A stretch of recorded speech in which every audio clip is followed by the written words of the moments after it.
Salut tout le monde, c'est Dorian. J'espère que vous allez bien. En tout cas, moi je vais super bien comme d'habitude. On se retrouve pour un nouvel épisode de Fauna. Hola hola tout le monde, comment vous allez? Aujourd'hui, on se retrouve pour l'axolot.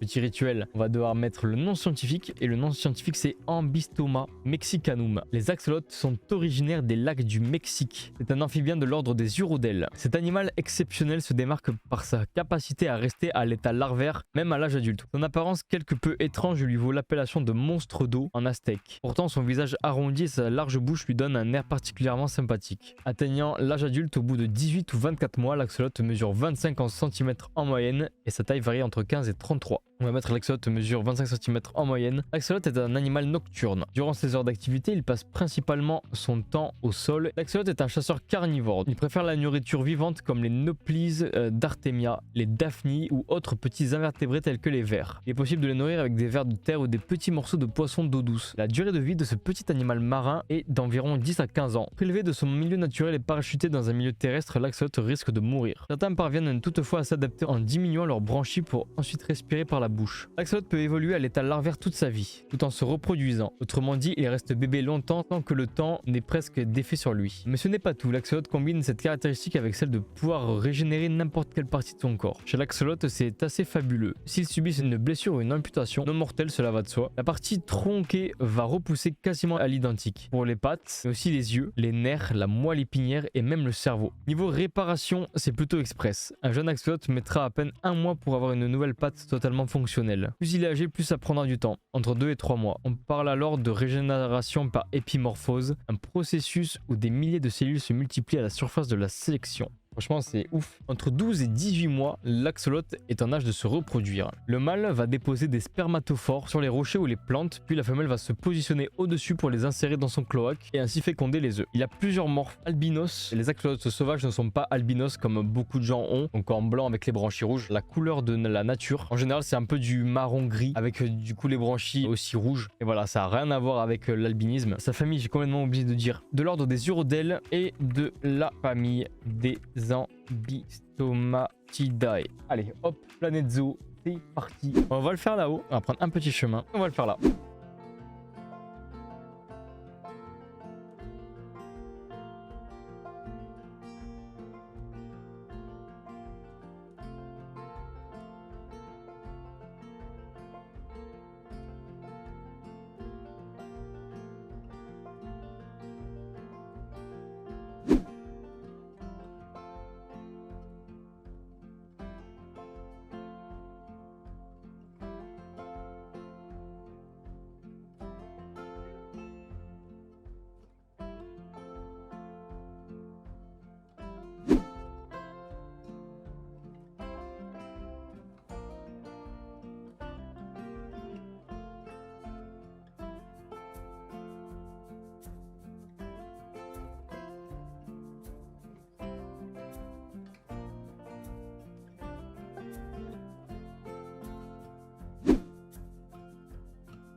Allez go, on rentre dans la petite grotte. Bien évidemment d'abord on va voir les petits axolotes. On les trouve ici du coup. On va voir s'il y a toujours un là. Trop beau. Donc là, il y a le petit axolote. Ensuite, on rentre dans la petite grotte. Voir un peu les plantes et tout. Petit univers d'axolote. Et là, on arrive devant le panoramique du lac. Trop beau. Et après, on retourne directement à la sortie pour continuer le chemin. Et là, après, du coup, il y a la petite forêt. Et voilà, du coup, comment ça se présente vue du ciel. Sauvegarder. Puis on va retourner directement en caméra pour le petit débrief de fin de stream du coup. L'axolot Ambystoma mexicanum du coup en nom latin. C'est un amphibien qui fait partie de l'ordre des urodèles et de la famille des Ambystomatidae. Donc les urodèles aussi c'est tout ce qui englobe les salamandres et les tritons. On le retrouve dans les lacs du Mexique. Il y a beaucoup moins d'axolotes dans la nature. Il y en a entre 50 et 1000 de ce que j'ai vu sur Planet Zoo. C'est vraiment pas beaucoup. Dans tous les cas c'est une espèce en voie critique d'extinction. L'axolot mesure 25 cm en moyenne. La couleur sauvage de sa peau elle est entre marron et grise. Il y a beaucoup de morphes en fait d'axolot. Surtout chez les gros éleveurs, c'est un animal nocturne et il est carnivore. Il préfère la nourriture vivante comme les Noplis d'Artemia ou encore des vers et des petits poissons. Son espérance de vie est de 10 à 15 ans, donc franchement pour un amphibien c'est pas mal énorme quand même. Et le truc qui est ultra intéressant, c'est qu'il peut se régénérer et il peut régénérer n'importe quelle partie de son corps. De ce qu'on a vu tout à l'heure, bon bien évidemment les pattes, il peut se régénérer la moelle épinière, il peut se régénérer aussi le cerveau, des parties de son cerveau. Pour la reproduction, entre 12 et 18 mois, l'axolot est à l'âge de se reproduire. Le mâle va déposer des spermatophores sur les rochers ou les plantes, donc ça peut pondre entre 100 et 1500 œufs, mais la moyenne étant aux alentours de 300 œufs. Bon, c'est quand même énorme hein, du coup. Ça, on va quand même le mettre, on va le mettre dans notre petit dossier. L'éclosion a lieu environ 14 jours après la ponte. Merci encore d'avoir regardé ce petit stream. Prenez soin de vous. Salut les gars, merci beaucoup. Ciao, ciao. L'épisode est maintenant terminé. Merci d'avoir regardé cette vidéo, j'espère qu'elle vous aura plu et que vous aurez appris plein de choses sur l'espèce. N'oubliez pas de liker, de partager et bien évidemment de vous abonner à ma chaîne YouTube, ça me ferait extrêmement plaisir. On se retrouve très vite sur Fauna, c'était Dorian, salut tout le monde.